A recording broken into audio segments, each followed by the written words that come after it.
Hello and welcome to Module 6 of Personal Selling. And in this module, we're going to be going over closing the deal, expanding your customer relationships after closing the deal, and check-ins, discussions, and assignments for the week. So we're going to start with closing the deal here. So as we're moving along, our learning objectives are going to be to develop strategies for handling customer objections, because you will get some, identifying the best practices for negotiations with customers, using micro commitments to help customers on the road to purchasing, and utilizing customer relationships to increase future sales, because you don't want it to just stop at one sale. You want them to be a continued customer. So how do we handle objections? There's our four main steps on handling objections. Step 1 is to use the Socratic method to uncover the concern. Step 2 is to restate. Step 3 is to thank them. And to step 4 is to resolve the objection. So step 1 is the Socratic method. The root of a customer's concerns are often different from what the customer initially expresses. The first step in handling objections is using this method to find the root of the objection, understanding the customer's concerns fully before moving on. Step 2 is to restate. Don't assume that you understand the customer's problem. Restate the problem as you understand and ask the customer if you're correct. So for an example here on this graphic on the right, I feel that you are concerned about the price and think it's too expensive. Is that correct? Yes, that's correct. Restating also ensures that the customer understands what the problem is. Restating the problem forces the customer to ask themselves, is this really my concern? So again, a graphic on the right side here. I feel that you are concerned about the price and think it's too expensive. Is that correct? Well, I know that's what I said, but when I think about it more, I am mostly concerned about blah, blah, blah, blah, blah. And then they continue and you kind of get it out of them. What are they really concerned about? Step 3 is thanking them. You always want to thank the customer, as it creates a safe environment where the customer will express concerns in the future. Thanking also offers a chance to show empathy. An example would be, thank you for expressing your concern. I can understand why you might feel that way. Step 4 is resolving the objection. After determining the main concern, the final step is to resolve it. There are different ways to do this based on the different types of objections. So some of the objections could be, usually it's related to the price. So to handle this, you want to offer case studies. You want to discuss the beneficial outcomes, compromise on the cost. I would say that's last step, and identify the core reason for the objection. So for me, when I'm selling social media services, I don't necessarily have case studies. I use more testimonials in my case because it's a smaller business. I discuss the beneficial outcomes. If you hire me for this price versus an entry-level person, then you're going to get this much in return, and you're going to get this many years of experience plus certification, degrees, etc. Compromising on the cost. Sometimes I always provide my customers with two packages. For example, I would give them two packages, one based on $1,000 a month, one based on $2,000 a month, as an example, so that they can see that what the difference in price gives them in return in deliverables. And then they can kind of make a decision there based on their monthly budget. You also want to identify the core reason for the objection. So objections related to the product or service. Concerns about the product or service generally fall into three categories. The customer does not see how you are different from competitors. The customer does not see the need to fix their problem. And customers are skeptical about whether your product is as good as you have made it seem. So you want to know already going into a business meeting your differentiators from a competitor. So for me, one of my differentiators was my experience in education. Oh, I have over 20 years of marketing experience. I have an AA degree, a BA degree, an MBA, multiple certificates in marketing, business, and social media. So that was like a main differentiator for me, mostly experience in education.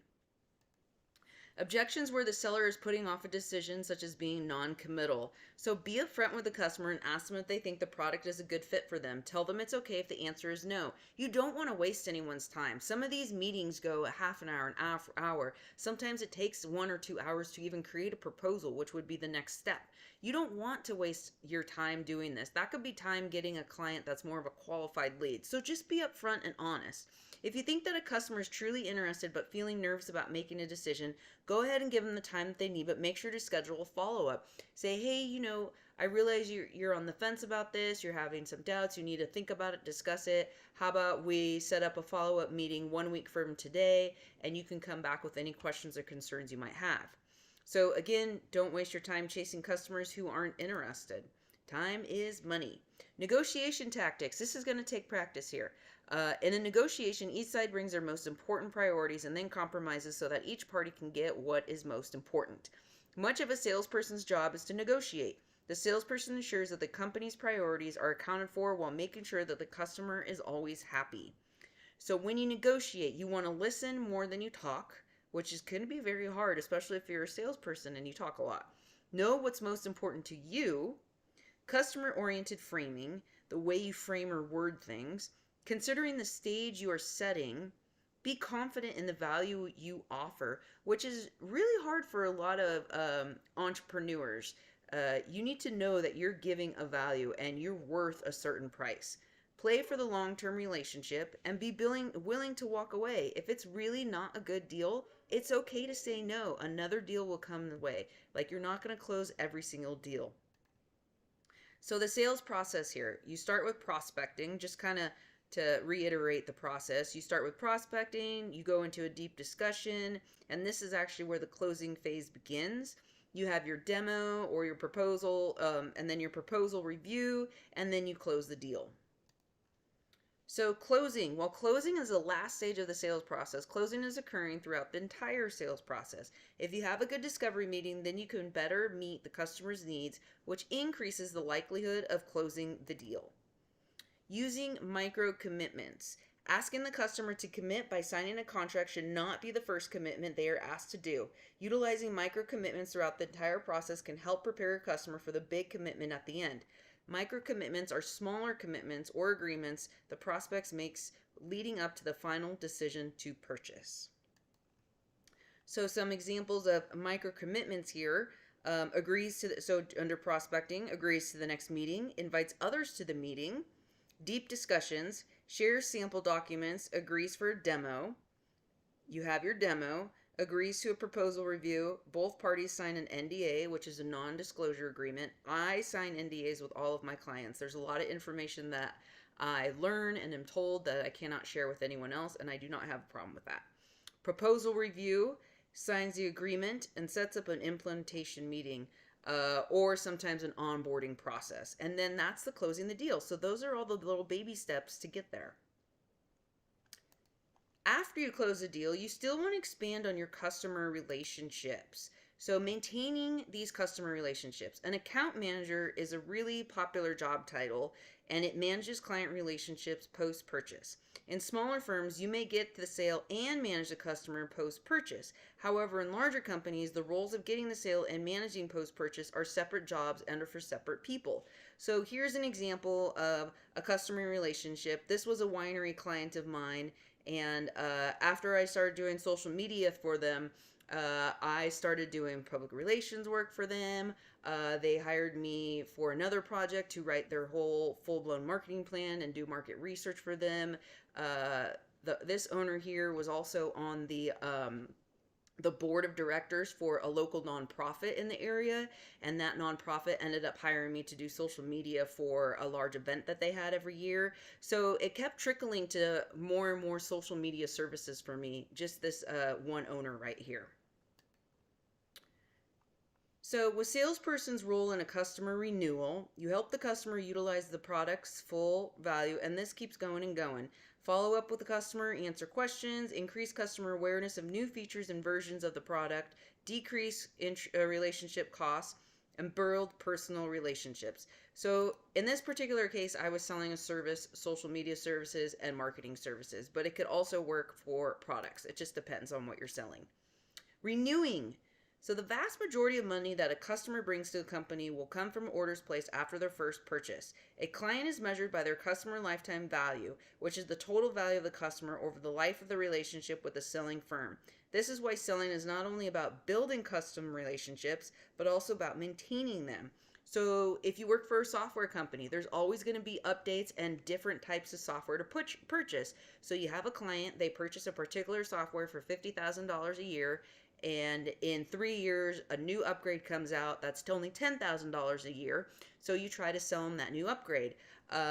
If you have a service, so I do social media marketing services, and my contracts are usually 1 year. So every year I renew and I try to sell them an additional service.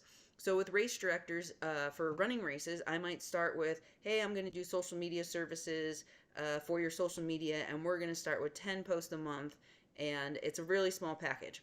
And then in a year, they see how well that did and said, hey, let's increase to 15 social media posts a month plus 2 emails marketing a month. And then maybe after 6 months after that, they see how great that's going. Then you increase the service more and say, how about I manage your race ambassadors? And we start a race ambassador program.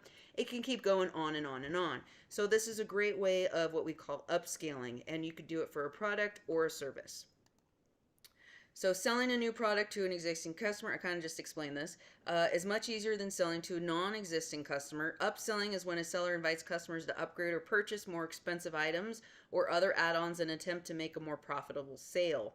Cross-selling is selling an additional product or service to an existing customer that they do not already use. So in this particular case, I was doing social media services, and they hired me to do market research and write a marketing plan for them. Another example would be real estate. So you can upsell in real estate, in loan officers, and insurance. You can start by selling accident insurance, and then you can upsell or cross-sell later and add on. So you have your your accident insurance. You can add on life insurance. You can add on. They have cancer insurance now. They have 401k. So people who sell insurance have a good one. If you're a personal trainer, you can sell personal training package for workouts, and then you can upsell and cross-sell and sell nutrition products. Trying to think of other people that do this. Contractors, independent contractors that work on your home. People who sell furniture. Again, software is a great one. Food products, if you're selling products to restaurants, it could be anything. So referrals is another one. When a customer talks directly to another potential customer and suggests the product or service, and then the potential customer contacts the salesperson. When a salesperson asks a customer for a referral of someone who might be interested in the product or service, and then the salesperson contacts the referral.